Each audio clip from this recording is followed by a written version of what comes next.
Thank you, Mr. Cannings. Well, thank you, Minister, for being here today.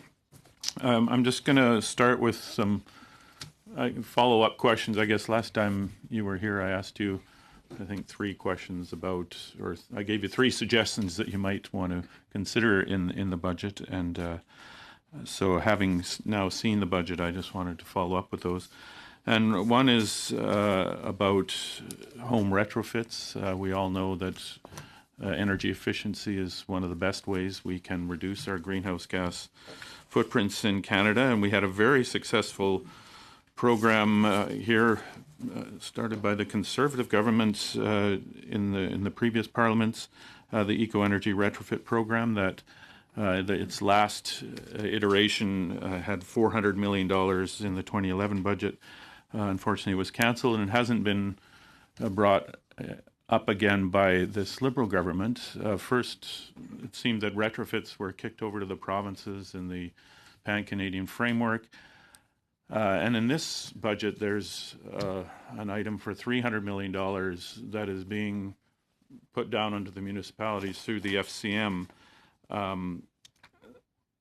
So I guess I'm rather confused and concerned that the federal government hasn't taken it upon itself to actually do this itself. This is leadership that I think Canadians expect from the federal government in a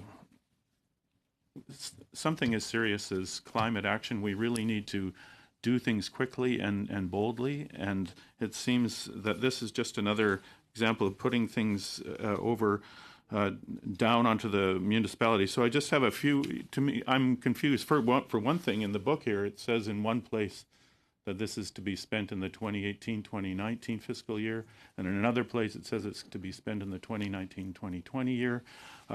That's not what I'm concerned about here. It's just one more confusion.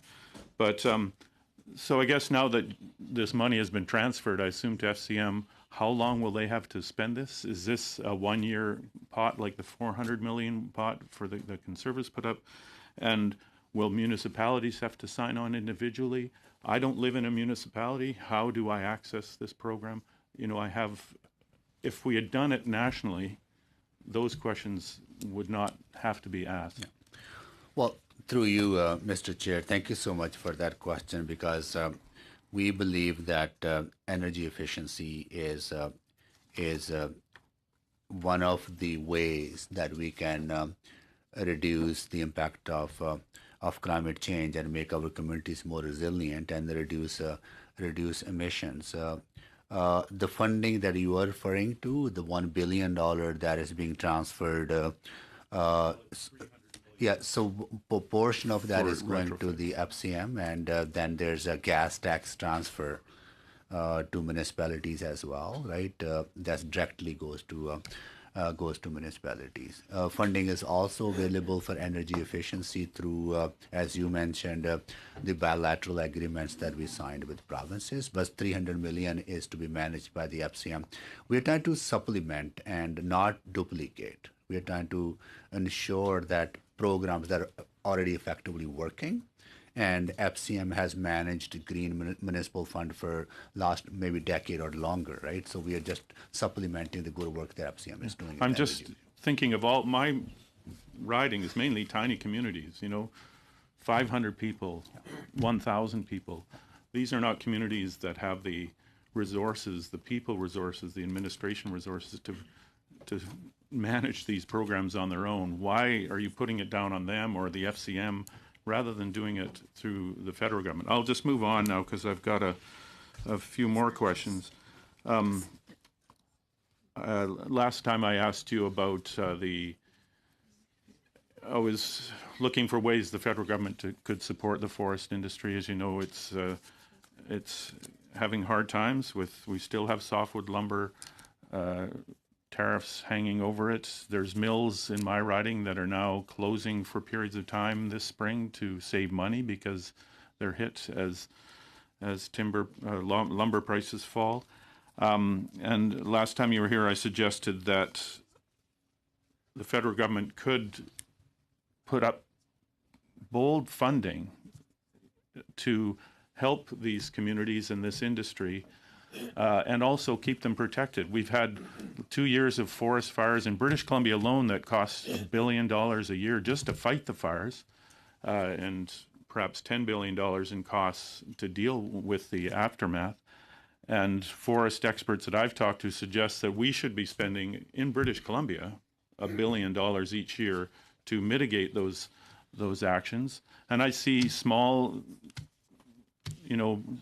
various programs to help the forest industry in this budget, but I don't see anything significant that will go after the safety of communities in forest environments. Most of the communities in British Columbia, for instance, many communities across Canada, where the federal government could provide funding that would, help the provinces and the municipalities thin the forests around the in the interface areas. It would provide fiber for local mills. It would provide work and keep people safe. I was just meeting with a community group in my riding a couple of weeks ago. They're one of Canada's top fire-safe communities. They are desperate for any government help they can find. And right now they get $500 a year. So if they got $1,000 a year, they'd be happy. But they're just a tiny community. So I'm just wondering why I don't see anything in this budget that really is a significant help to these forest communities in terms of fire smarting the communities. The Philman report suggested an amount that British Columbia, that was for British Columbia, amount that has not even, only 15% has been spent. We're talking billions of dollars here. And I'm just wondering if there's any hope for the future that this federal government will step up and make some really meaningful contribution in this regard. Minister, he didn't leave you very much time to answer that question, so if you can be very brief, I'd be grateful. Yeah, no, I look forward to engaging more on specific communities and projects that you may have or ideas that you may have in mind. I spoke with my counterparts, all the forestry ministers, a few months ago, and we have this joint working group that we are working with them to develop some proposals on how we can work together on those issues. But I can definitely follow up with you on those. Thank you. We're out of time.